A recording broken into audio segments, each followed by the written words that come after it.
ನಮಸ್ಕಾರ ವೀಕ್ಷಕರೇ, ನಾನು ನಿಮ್ಮ ಬೀನಾ ಚಂದ್ರು. ನಾನು ಈ ದಿನ ನಿಮಗೆ ಸ್ಟ್ರಾಬೆರಿ ಮಿಲ್ಕ್ ಶೇಕ್ ಹೇಗೆ ಮಾಡೋದು ಅಂತ ತೋರಿಸ್ಕೊಡ್ತೀನಿ.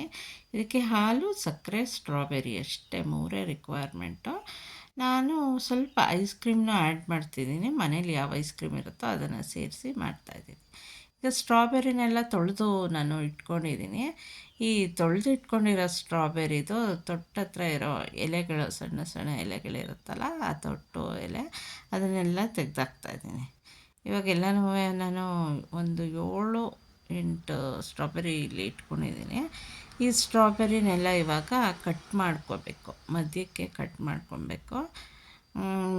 ಇದೇನು ಈಸಿಯಾಗಿ ಗ್ರೈಂಡ್ ಆಗುತ್ತೆ ಮಿಕ್ಸಿನಲ್ಲಿ. ಇವಾಗ ಅಂದರೂ ನಾನು ಮಧ್ಯಕ್ಕೆ ಕಟ್ ಮಾಡ್ಕೊತಾ ಇದ್ದೀನಿ.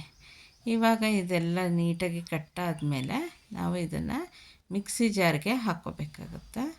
ಮಿಕ್ಸಿ ಜಾರಿಗೆ ಹಾಕ್ಕೊಂಡು ಅದಕ್ಕೆ ಹಾಲು, ಸಕ್ಕರೆ ಎಲ್ಲನೂ ಸೇರಿಸ್ಕೋಬೇಕಾಗತ್ತೆ. ನಾನಿಲ್ಲಿ ನಮ್ಮ ಮನೇಲಿ ಬ್ಲ್ಯಾಕ್ ಕರೆಂಟ್ ಐಸ್ ಕ್ರೀಮ್ ಇತ್ತು, ಸೊ ಬ್ಲ್ಯಾಕ್ ಕರೆಂಟ್ ಐಸ್ ಕ್ರೀಮ್ನು ಸೇರಿಸಿ pulpy strawberry milk shake with black currant ಅಂತ ಒಂದು ಕ್ಯಾಪ್ಷನ್ ಕೊಟ್ಟು ಇದನ್ನು ಮಾಡ್ತಾಯಿದ್ದೀನಿ. ಇವಾಗ ಸ್ಟ್ರಾಬೆರಿ ಎಲ್ಲ ಕಟ್ಟಾಗಿರೋದನ್ನ ಮಿಕ್ಸಿ ಜಾರ್ಗೆ ಹಾಕ್ಕೊಳ್ಳೋಣ ಬನ್ನಿ. ಎಲ್ಲನೂ ಹಾಕ್ಕೊಂಡೆ. ಇವಾಗ ಇದಕ್ಕೆ ನಾನು ಸಕ್ಕರೆ ಆ್ಯಡ್ ಮಾಡ್ಕೋಬೇಕು. ಈ ಸ್ಟ್ರಾಬೆರಿ ಸ್ವಲ್ಪ ಹುಳಿ ಹುಳಿಯಾಗಿರೋದ್ರಿಂದ ಇದಕ್ಕೆ ನಾನು ಹೆಚ್ಚು ಸಕ್ಕರೆ ಹಾಕ್ಕೋತಾ ಇದ್ದೀನಿ. ಒಂದು 8 ಸ್ಪೂನ್ ಸಕ್ಕರೆನ ಆ್ಯಡ್ ಮಾಡ್ಕೊಂಡಿದ್ದೀನಿ. ಇವಾಗ ಇದಕ್ಕೆ ನಾನು 1/4 ಲೀಟ್ರ್ಗಿಂತ ಸ್ವಲ್ಪ ಜಾಸ್ತಿ ಕೋಲ್ಡ್ ಮಿಲ್ಕ್, ಫ್ರಿಜ್ಜಲ್ಲಿ ಕಾಯಿಸಿ ಆರಿಸಿ ಫ್ರಿಜ್ನಲ್ಲಿಟ್ಟಿದ್ದು ಹಾಲನ್ನು ಹಾಕ್ಕೊತಾ ಇದ್ದೀನಿ. 1/4 ಲೀಟ್ರಷ್ಟು ಹಾಕ್ಕೊಂಡಿದ್ದೀನಿ. ನಮಗೆ ಇನ್ನೊಂದು ಸ್ವಲ್ಪ ಹೆಚ್ಚು ಬೇಕಂದರೆ ಇನ್ನೂ ಆ್ಯಡ್ ಮಾಡ್ಕೋಬೇಕು.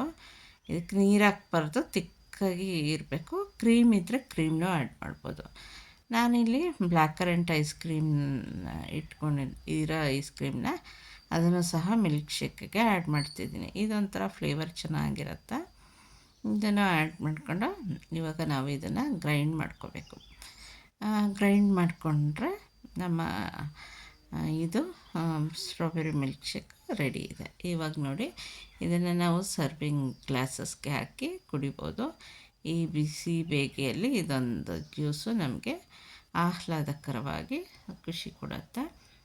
ಮತ್ತು ಇದು ಸಿ ವಿಟಮಿನ್ ರಿಚ್ ಇರೋದ್ರಿಂದ ಈ ಜ್ಯೂಸನ್ನು ಮಕ್ಕಳಿಗೆ ಎಲ್ಲರೂ ಕುಡಿಬಹುದು. ಮತ್ತು ಇದು ಆ್ಯಂಟಿ ಆಕ್ಸಿಡೆಂಟು ರಿಚ್ ಆಗಿದೆ. ಇದು ತುಂಬ ನಮ್ಮ ಫ್ರೀ ರ್ಯಾಡಿಕಲ್ಸ್ನೆಲ್ಲ ರಿಡ್ಯೂಸ್ ಮಾಡುತ್ತೆ. ಇವಾಗ ನಮ್ಮ ಸ್ಟ್ರಾಬೆರಿ ಮಿಲ್ಕ್ ಶೇಕ್ ರೆಡಿ ಇದೆ. ಇದನ್ನು ಸರ್ವ್ ಮಾಡ್ಕೊಂಡು ಕುಡಿಬಹುದು. ಇದು ಕುಡಿಯುವಾಗ ಮಧ್ಯ ಪಲ್ಪಿ ಸ್ಟ್ರಾಬೆರಿ ಸಿಗುತ್ತೆ. ಇದನ್ನು ತಿನ್ಕೊಂಡು ಎಂಜಾಯ್ ಮಾಡಿಕೊಂಡು ಕುಡಿಬೋದು. ಥ್ಯಾಂಕ್ ಯು ವೀಕ್ಷಕರೇ ಫಾರ್ ವಾಚಿಂಗ್.